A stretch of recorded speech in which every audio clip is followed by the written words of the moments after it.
welcome back to another week predictions. We are on week 5.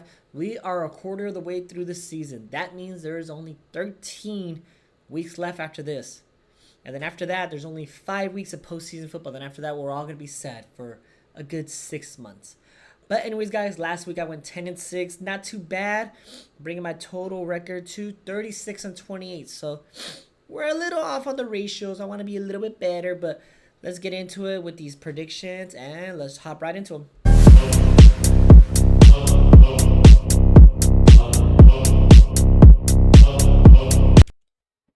All right, guys. First game of the week this Thursday, we got a divisional showdown between the Tampa Bay Buccaneers and the Atlanta Falcons. I love this setup more. It's so much better. But this should be a good matchup.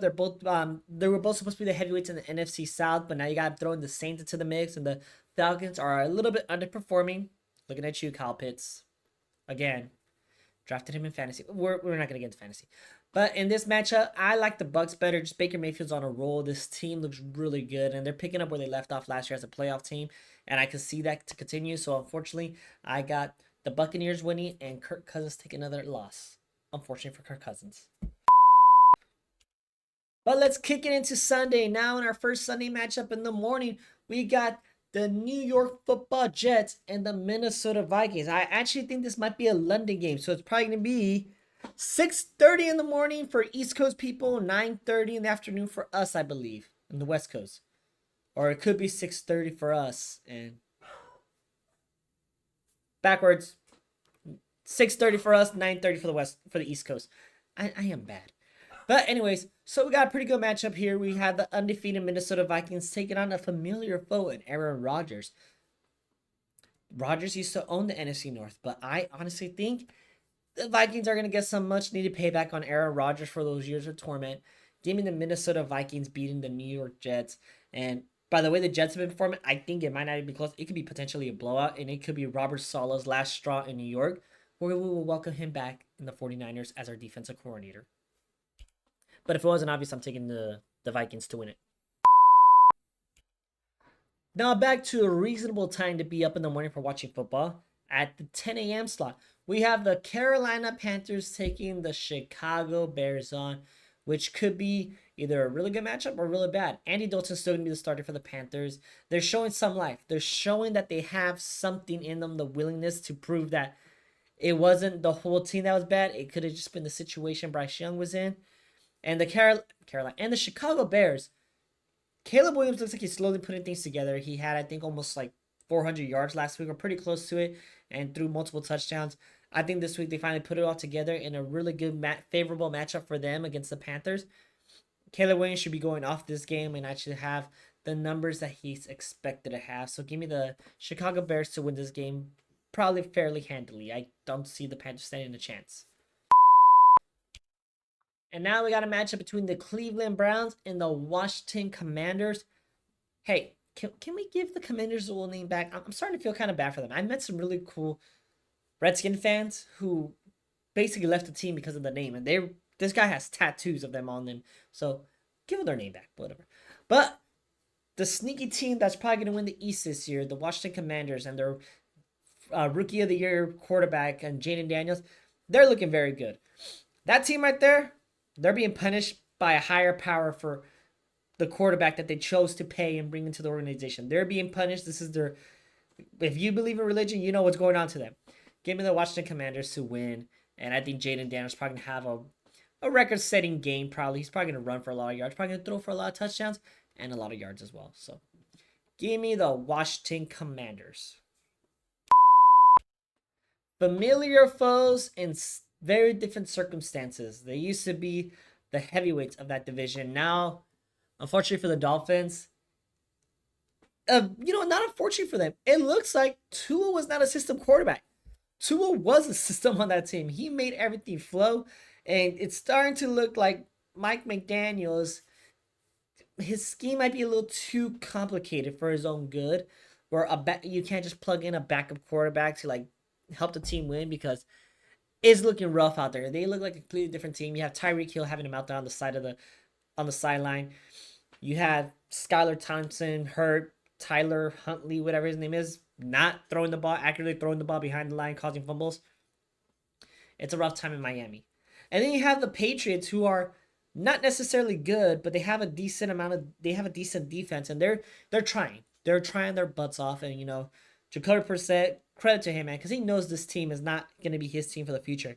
He knows he's just a placement holder, but he's still out there playing the game and doing the best that he absolutely can, and dying out there because he's getting the 49ers beat that man down last week.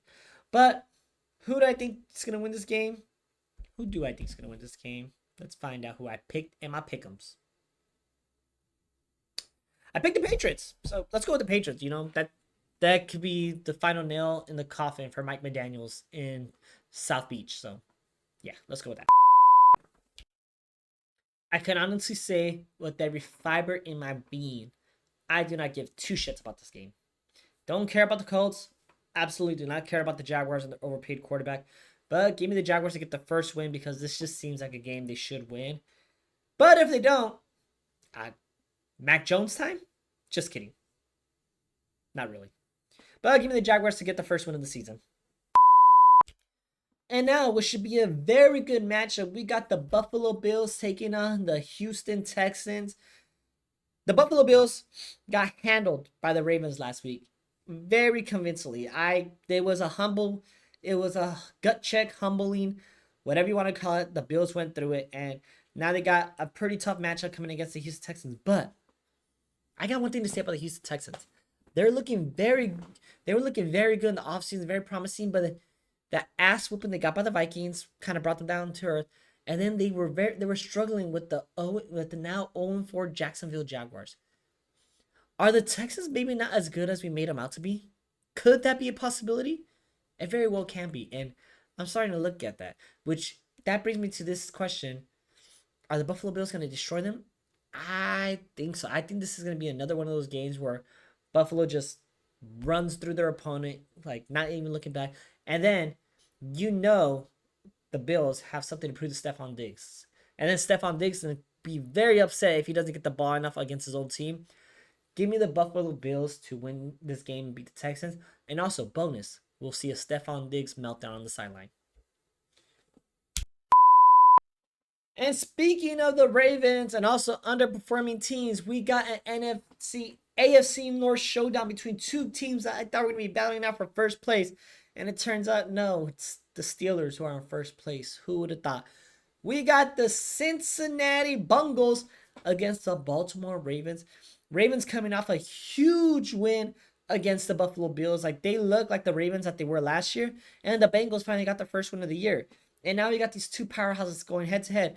But the Ravens have owned the Bengals for a while now. And I don't see that changing, especially how underperforming the Bengals are right now. It's like, Jesus, they have all the talent in the world. I don't even think they're dealing with that many injuries. I just think they're not firing on all cylinders like they should, which is very troublesome if you're a Bengals fan. And it's not going to end anytime soon.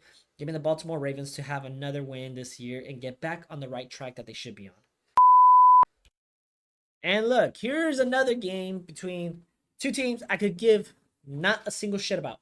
We got the Las Vegas Raiders taking on the Denver Broncos. Last week, the Broncos somehow managed to win with their quarterback only throwing 60 yards, I believe. That's insane. And you got the Raiders, who I think they won last week. I can't really tell you off the top of my head. I want to say they did. But breaking news out of the Raiders. Davante Adams wants out. And the reports are saying he wants to play with the quarterback that he knows. So that literally narrows it down to two teams. The Saints and the Jets.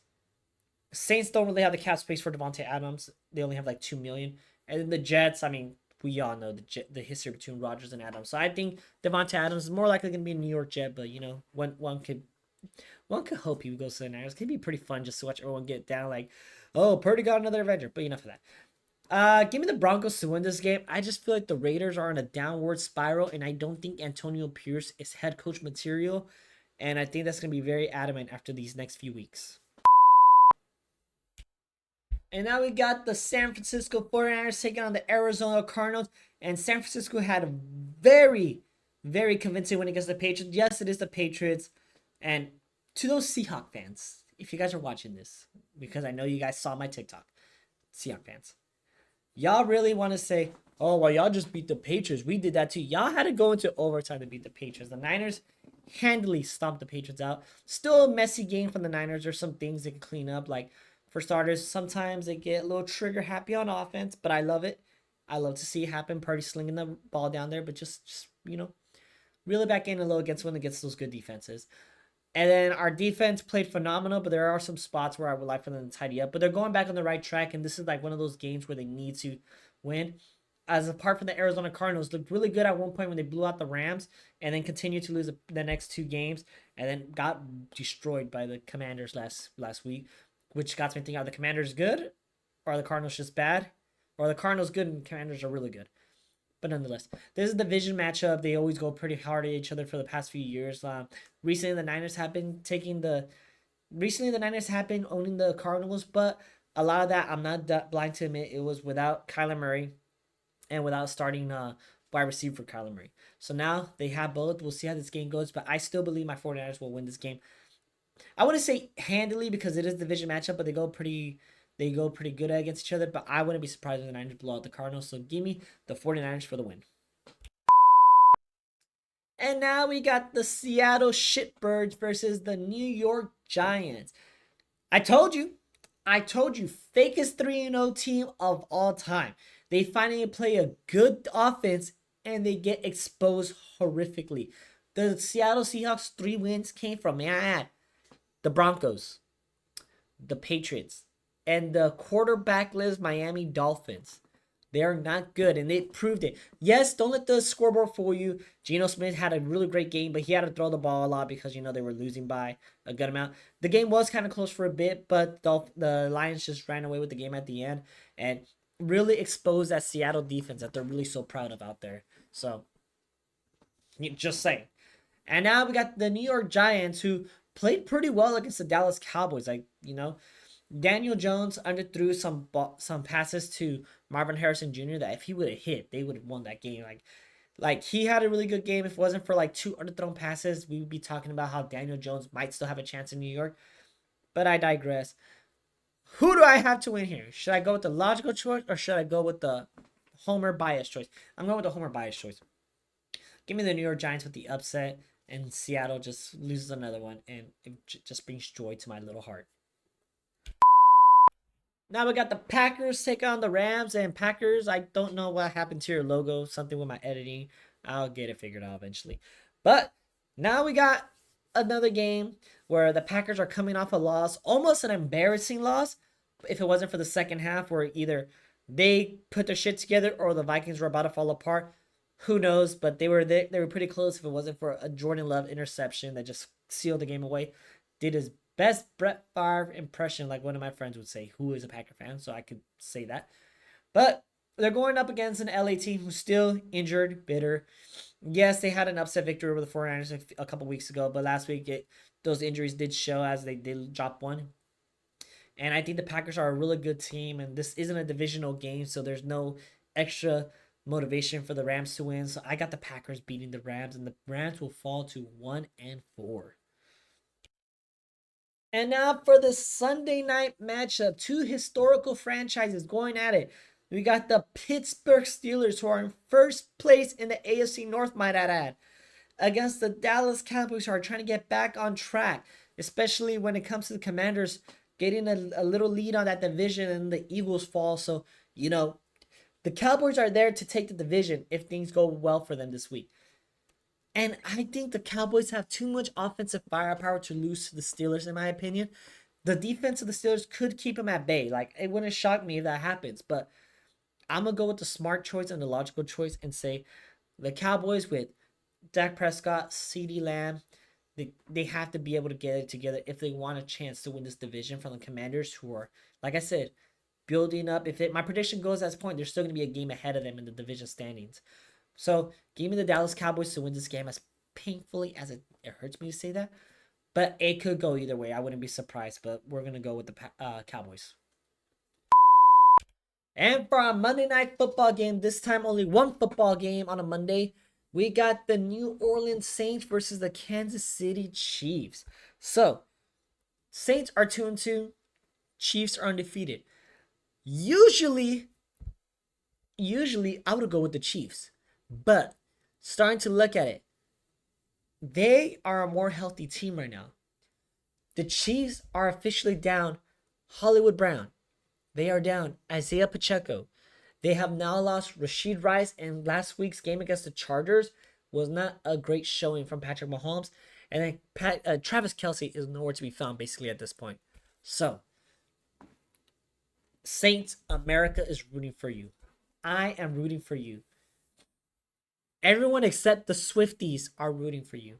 I got the New Orleans Saints with the upset, giving Kansas City their first loss of the year. Book it. All right, guys, and that is it for my Week 5 predictions. Let me know if you guys like that new layout. If you guys see it, it kind of for me feels a little bit more neat and cleaner, you know. Because especially you can see the two teams I'm talking about the whole time, and it also probably saves me a lot of time on editing too. So I'm gonna get this up there so you guys can watch it before I have to head into work in about 2 hours. Yep, like, comment, subscribe, all that good stuff. Yesterday's video got a decent amount of views, more than I'm used to. You know, I know it's only 20, but you know it's something. It's something. We're trying to grow this. But thank you everybody, and we'll see you at the next video. I am actually planning to do one tomorrow. We're gonna do contenders, pretenders, where we're gonna take all 32 teams in the NFL and put if they're contenders, pretenders, and I'll probably do like a third slot. We're like waiting for next year. But anyways, guys, catch you in the next video.